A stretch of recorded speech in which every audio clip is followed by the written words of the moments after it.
श्री राधे राधे नमस्ते। एगो बहिन अपने भाई के भाई नहीं बना, लेकिन उ भाई के बुलावतिया गणेश जी के अपन भाई मान के कि हमरे भाई नहीं बना, लेकिन आप सब आई ए गणेश भैया आप आई, हम आपके राखी बानी। एक बार सुनब सबे कैसा लगता कमेंट में जरूर लिखब सबे।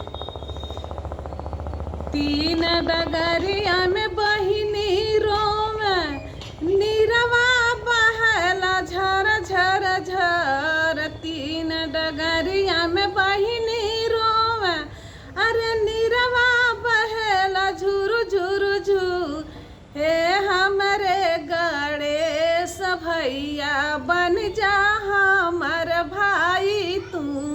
ए हमरे गणेश भैया बन जा भाई हमार तू। कहवा पैबे रेशम धागा, कहाँ पैब हम मोती। कहवा पाइब रेशम धागा, कहाँ पैब हम मोती।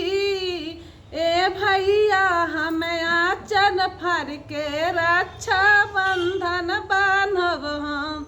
ए भैया हम आँचल फाड़ के रक्षा बंधन बान्हब हम। जेठनी जाली अपन नैहरवा अरे देवरान जाली नैहरवा।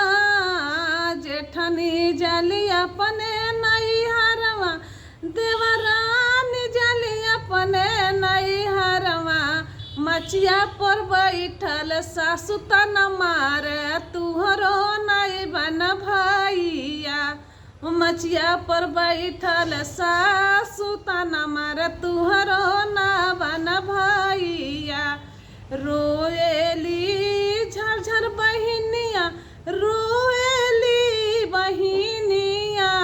डगर तुहर निहारी गणेश भैया बन जा हमार भैया।